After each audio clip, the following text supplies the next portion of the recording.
안녕하세요. 오늘은 신대호수에 뛰러 나왔습니다. 날씨가 그늘이 많아서 뛰기 좋은 날씨입니다. 오늘은 한국인의 기원이라는 책을 가지고 이야기해 보려고 합니다. 이 책에서는 인류의 기원부터 지금의 한국인을 형성한 과정과 이유를 잘 설명하고 있습니다. 과거 사피엔스들이 아프리카에서 나와 전 세계를 돌아 나온 이유는 기후변화 때문이었는데요. 즉 이들은 기후 난민이었던 것입니다.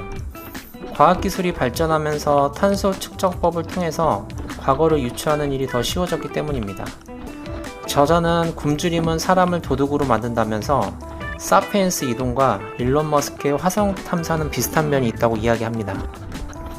들어보셨듯이 사피엔스는 호모 속에 속합니다. 호모 속의 다른 인류에는 네안데르탈린과 데니소바인이 있습니다. 같은 호모 속이기 때문에 사피엔스와 네안데르탈린은 서로 번식이 가능했습니다. 즉 같은 종이란 말입니다. 사피엔스와 네안데르탈린은 서로 비슷하면서도 생존을 가르는 결정적 차이점이 있었습니다. 첫 번째로 사피엔스는 잡식성이고 네안데르탈린은 육식성입니다. 당연히 거친 환경에서 적응하기에는 잡식성이 유리합니다. 사냥 방식도 달랐는데 사피엔스는 개를 이용했고 발사형 무기를 사용했습니다. 반면 네안데르탈린은 근접해서 공격하는 방식을 썼다고 알려집니다. 당연히 사피엔스에 유리한 방식이죠. 사피엔스는 아프리카에서 발현했습니다. 네안데르탈린은 추운 북방 지역에 거주했다고 알려집니다. 네안데르탈린이 사피엔스와 성적 교류를 통해 우리에게 남겨준 DNA들이 있습니다.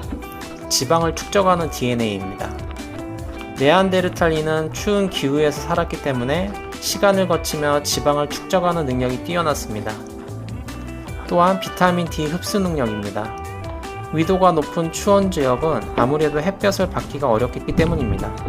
정리하면 사피엔스는 아프리카에서 발원, 네안데르탈린은 유럽 중심 번성, 데니소바인이라는 또 다른 인류는 동아시아에서 번성합니다. 그렇다면 사피엔스가 아프리카에서 출발했다는 건 어떻게 알았을까요? 아프리카 산족 부시멘에는 네안데르탈린의 DNA가 없습니다. 이 산족은 아프리카에서만 오랜 세월에 있었던 고립부족이기 때문에 이를 통해 네안데르탈린은 아프리카 기원이 아님을 알 수 있습니다.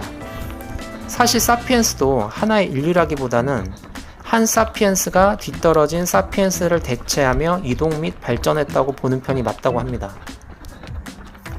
그럼 다시 원래 주제로 돌아와서 한국인은 어디서 기원했을까요?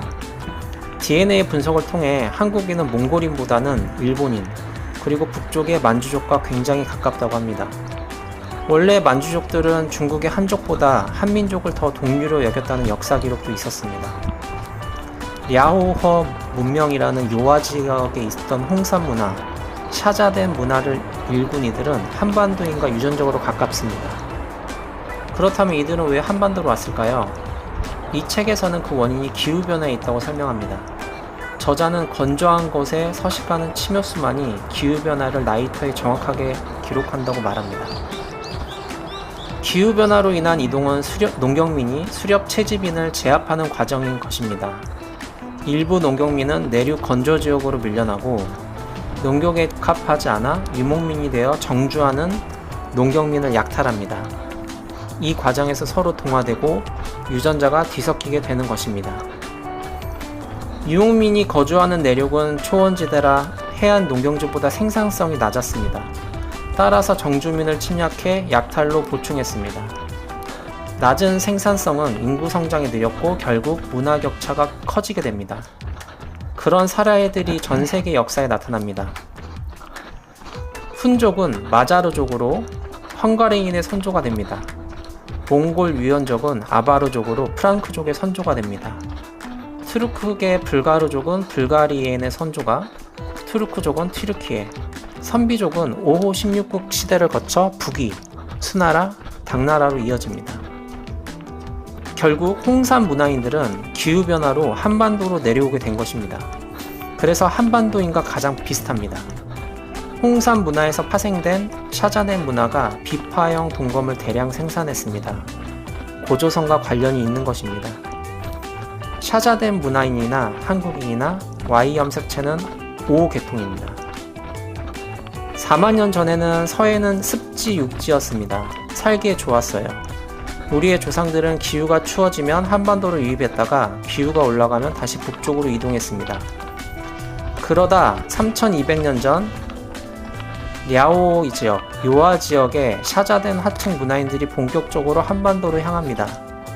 하층이란 샤자된의 남쪽 문화권이라는 말입니다. 홍산 문화는 수렵 채집이 중심이었습니다. 이들의 영향을 받은 샤자된 문화는 농경 문화의 DNA가 높았습니다.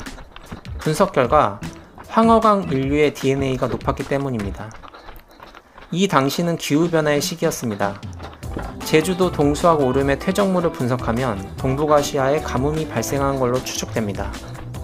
같은 시기에 지중해 청동기 문화, 히타이트 문명, 이집트 신왕국, 바빌로니아 카시트 왕조도 몰락합니다.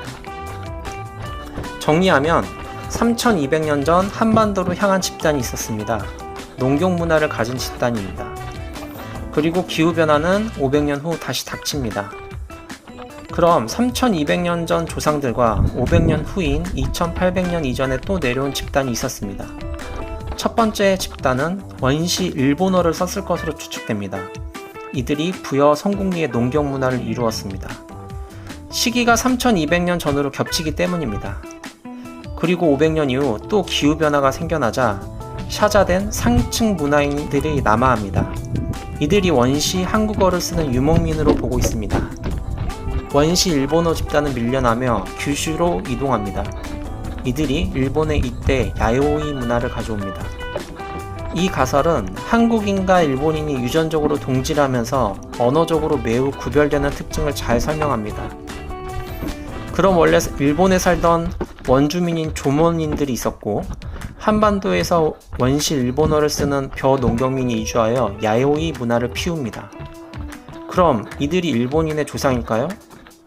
반전은 현대 일본인과 가장 동일한 집단은 아스카, 야마토 시대에 한반도에서 이주한 도레인들입니다. 조몬인은 대만 원주민의 DNA와 유사하여 남방에서 왔을 것으로 추측합니다. 그런데 가야인들의 DNA를 분석해보니 조몬인의 DNA 비중이 20% 가까이 되었습니다. 일본인은 10%인데 비해 더 높습니다. 이는 당시 교류가 활발했음을 입증합니다. 그럼 한국어와 일본어는 왜 이렇게 소통이 안 될까요? 원래 한반도를 거쳐간 야오요이인들의 원시 일본어는 존속했습니다. 반면 도레인들이 가져간 원시 한국어는 사멸합니다. 아마 대부분의 백성들이 원시 일본어를 썼으므로 지배층에서 한국어를 썼더라도 사멸된 것으로 보인다고 합니다. 과거 비슷한 사례가 영국 노르만족 왕실에서 불어를 썼지만 백성들이 쓴 영어로 바뀐 경우가 비슷합니다. 한국인의 기원이란 책은 DNA 분석, 기후변화에 대한 탄소 분석, 언어적 동질성과 유사성을 바탕으로 분석을 더해 신빙성을 높여주는 책입니다. 저자는 인종의 구분이 의미가 없다고 말합니다.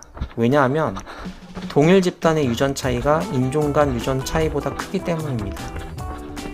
우리가 일본 원숭이라고 놀렸지만 한반도 남쪽의 조몬 DNA는 일본보다 높다는 것이 그 증거이자 아이러니라고 할 수 있습니다. 재미있는 사례들이 가득해서 책을 쉽게 읽어갈 수 있었습니다. 한국인의 기원이 궁금하다면 추천드립니다.